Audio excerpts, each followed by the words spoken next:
My father fled Russia. Actually, my grandfather fled Russia. Because Marxism was a system in which he could not live. He came here for freedom. And every day I see we have a Caesar in the White House, surrounded by the apparatchiks, the Mensheviks. I can't believe what I'm watching. And sometimes I ask myself, is this nation filled with morons? Are they blind? Do they not see what's going on? They don't understand what's going on, what's emerging in front of their eyes. Now, let me give you an example if you think I'm making this up. Those of you who are too drugged, too dumb, too ignorant, too uneducated to understand who Obama really is. Would you have believed that this man, Obama, would have invited the head of the radical New Black Panther Party, Malik Zulu Shabazz, to the White House? Would you believe that Jeremiah Wright, the reverend who Obama says he disavowed, was in the White House? Would you believe that Al Sharpton was in the White House? Would you believe Jesse Jackson was in the White House? Now you say, well, where are you getting these names from?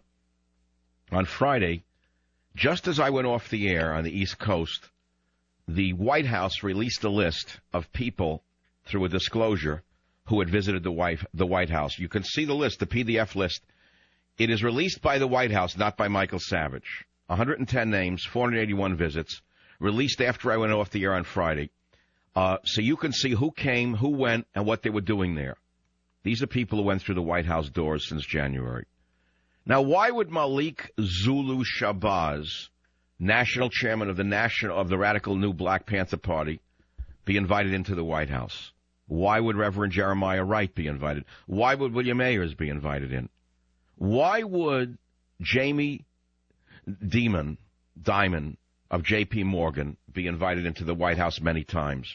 Why would George Soros be invited into the White House repeatedly? Now, Jamie Dimon is an interesting case. Here is a man with J.P. Morgan Chase that got $25 billion of your money. Jamie Dimon is a man who was given Lehman Brothers by President Bush and Hank Paulson. He was in the White House.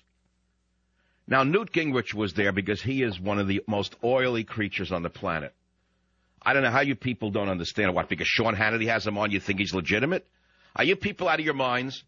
Look at Newt Gingrich, what a putz the guy is.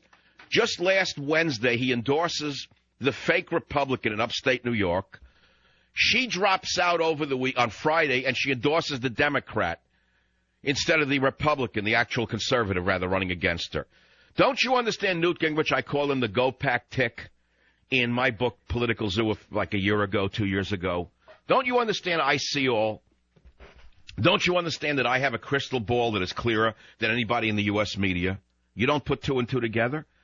Now, I said to people that I met, a few people I spoke with, do you know that Malik Zulu Shabazz, Al Sharpton, Jesse Jackson, and others were in the White House? They said, where did you read this? I didn't see it in my local paper. You hear? They didn't see it in their local paper. What, the dying newspapers that nobody reads? Of course you didn't see it in your local paper run by the Marxist minions. Why would he have a controversial black extremist in the White House? Why would he have a Shabazz in there who's given many speeches condemning white men and Jews?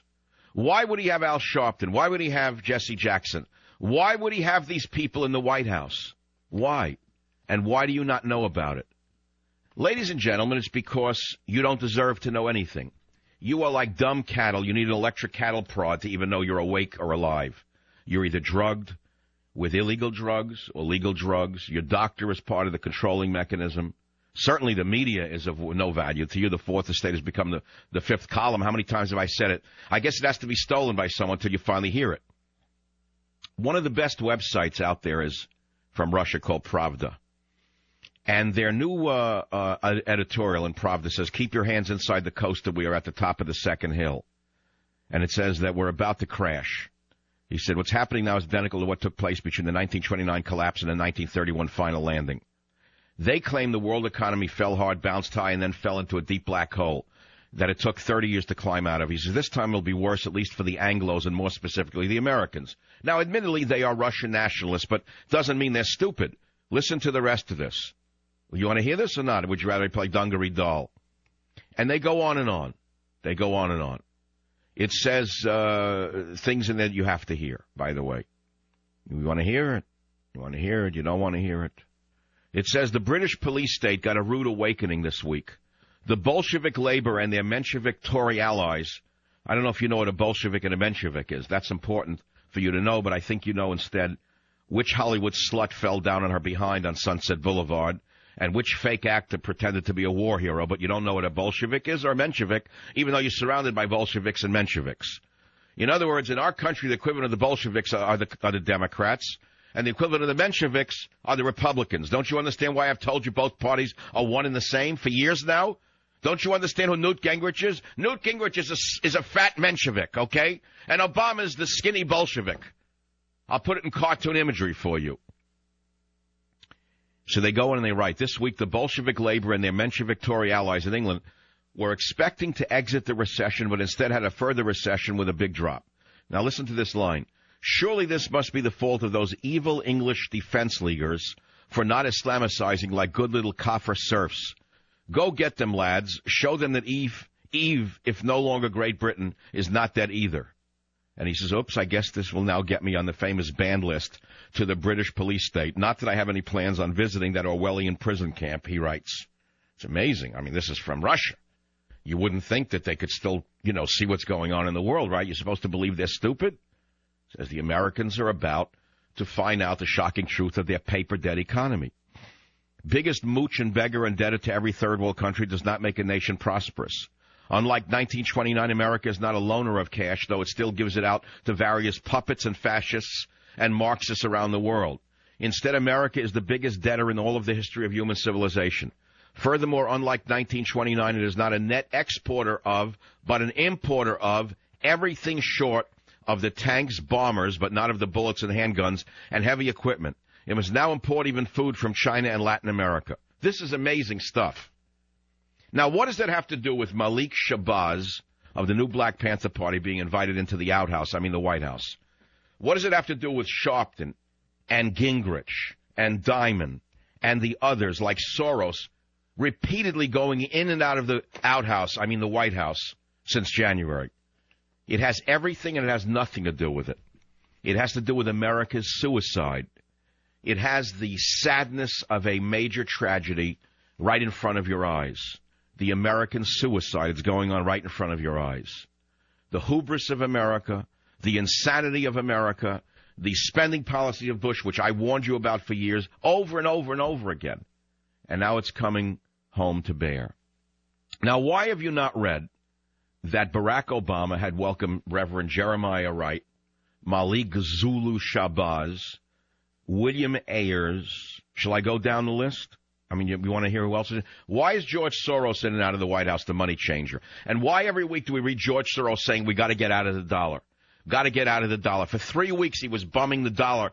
Get out of the dollar. Get out of the dollar. Get out of the dollar. In and out of the White House. Get out of the dollar. Meanwhile, he was probably shorting the dollar, and then the dollar rebounds after he runs the dollar into the toilet, and that's who Obama chooses to have in the White House.